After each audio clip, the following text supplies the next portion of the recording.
Can you imagine what happens to your body if you give up all added sugar for just 4 weeks? It's not just about losing weight. I'm talking about your liver, your arteries, the fat around your abdomen. Even your brain changes.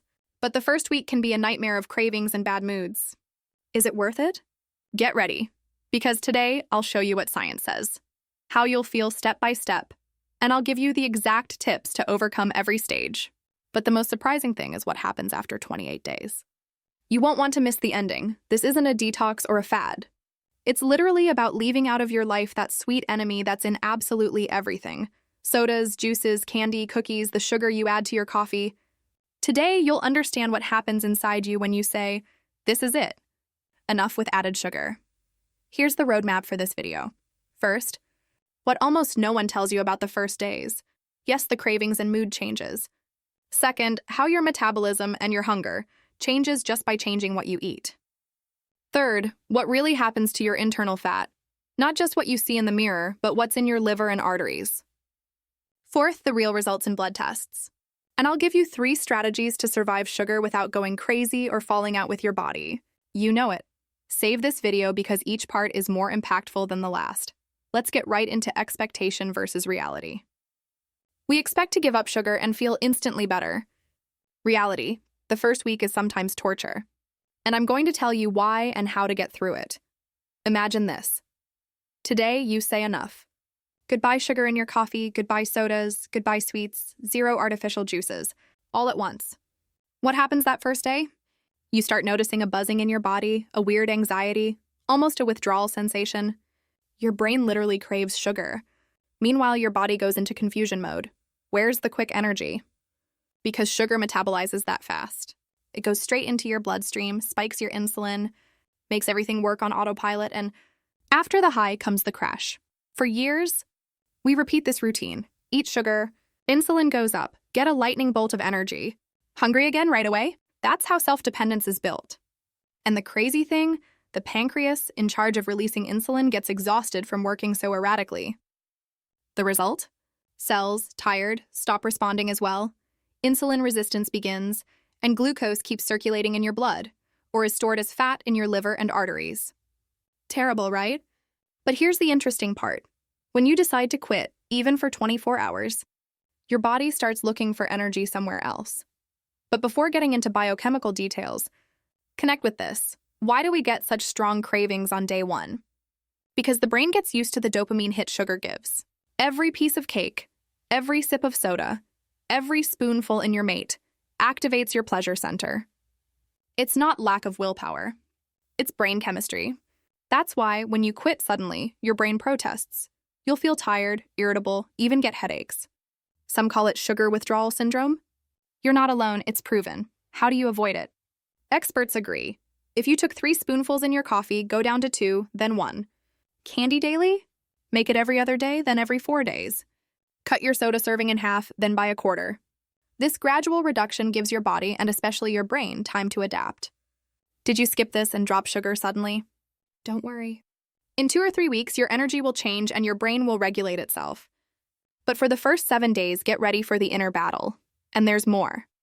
While your brain is screaming for sugar, your metabolism is recalculating. Now it doesn't have massive doses of lightning energy. What does it do?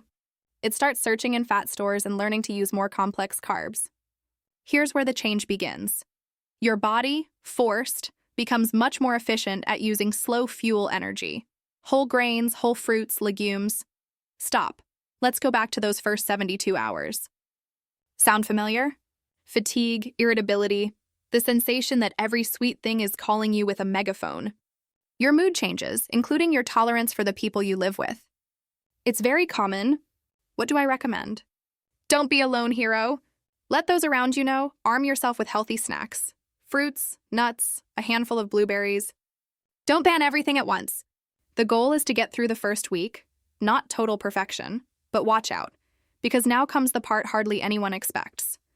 After just a few days of no sugar, as long as you don't binge on ultra-processed flours, your hunger stabilizes. Why? When we eat sugar, the glucose and insulin spike drops so quickly that 2 or 3 hours later, you're hungry again. That's why you're always snacking. On the other hand, natural carbs, like fruit and whole grains, are absorbed more slowly. The pancreas doesn't go crazy. It releases insulin slowly and steadily. Translated, you'll feel real hunger only 6 to 8 hours after eating. Hunger stops being that desperate alarm and becomes a genuine physiological signal. The advantage? It's much easier to avoid snacking and stop thinking about your next sugar fix all day, and then comes the first miracle. What once seemed not very sweet, like a strawberry, now tastes delicious. The soda you once loved after a week without sugar tastes sickly sweet. Your taste buds reset.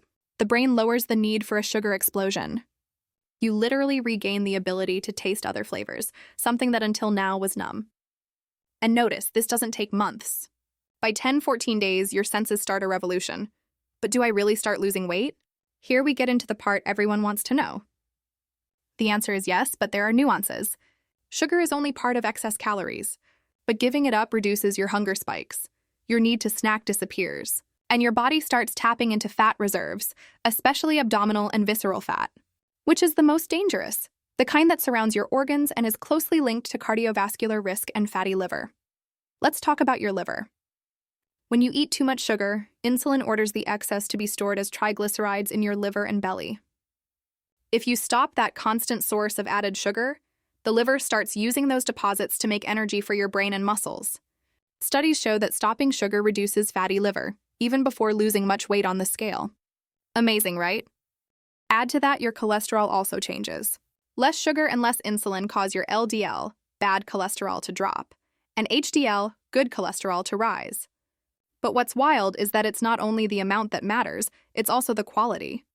The small, dense LDL, the one that clogs arteries, begins to decrease. That's the one that really exposes you to heart attacks or stroke. Now, maybe you're wondering, what about honey, brown sugar, sweeteners?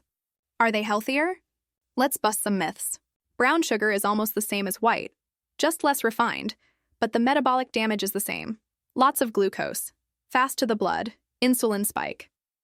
Honey does have beneficial compounds, yes, but in minimal amounts compared to its sugar dose. It's still sugar. If you like honey, a tiny spoonful per day, no more. The harm of sugar isn't just in its source, but the speed with which it's absorbed and its effects on your metabolism. Sweeteners? Here's a controversy. They're not a magic fix. Studies show some side effects if overused, but during the transition, they can help reduce sweetness gradually.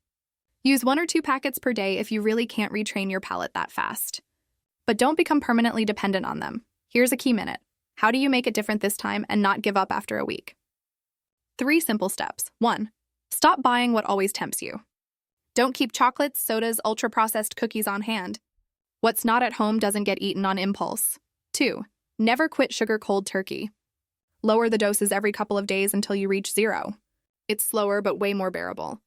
This way, your brain learns to regulate endorphins and you won't feel so deprived. 3. Move your body. Exercise, even just daily walking, helps your body use glucose better and speeds up adaptation. And here's a bonus. It improves your mood and sleep, right when you're most vulnerable. Every time your body panics for sugar, think, it's just a wave. It lasts minutes and happens less and less each day. In less than 2 weeks, the waves are puddles. And your mind gets stronger every time you say, no thank you. Now you're probably interested. Do lab results really improve? This is the incredible part. In only 4 to 6 weeks, your insulin levels drop, your fasting glucose normalizes, triglycerides and LDL cholesterol fall. The liver starts to clear itself out. Literally, triglycerides are used for energy. HDL rises and improves the ratio of good to bad cholesterol. And most importantly, the quality of LDL, that dangerous kind, improves. That's metabolic rejuvenation, and you don't need any expensive supplements, just discipline. The challenge is getting through the start, but afterward your body thanks you. And motivation becomes automatic. You sleep better, feel less bloated, your clothes fit differently, your energy is stable, and your mood balances out. Your relationships improve because irritability drops, a whole internal and yes, social revolution. And one more detail. We know every day there are more sugar-free products, but many have polyalcohols or starches that also impact your metabolism. Best advice, go minimalist and choose foods as unprocessed as possible. Eat whole fruit, cereals with no added sugar, vegetables, and if you can, water instead of juice. Your sense of taste will reset, I promise.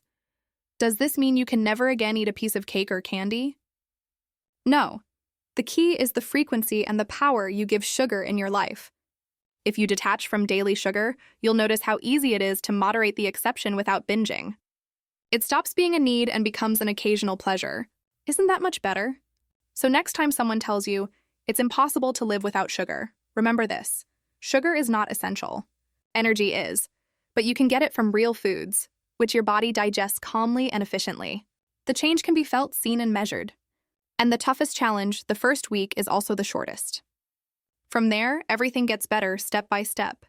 Let's recap the plan for success. Stop buying sweet temptations. Reduce sugar gradually. Never abruptly. Add exercise and make sure to include protein and fiber in every meal. Watch the cravings. Remember they pass. Last less each day. And you're gaining much more than you're losing. After 4 weeks without added sugar, you'll discover you're capable of more than you thought. Your body and brain will thank you. You'll remember this video every time a doctor looks at your labs and says, something's changed. And you'll realize the power was always yours. If this helped you, share it with those who need it most. Leave your questions or your achievements below. Let's make health a shared journey. See you in the next video, where I'll show you the best foods to heal your metabolism and, above all, how to enjoy the journey. Bye-bye.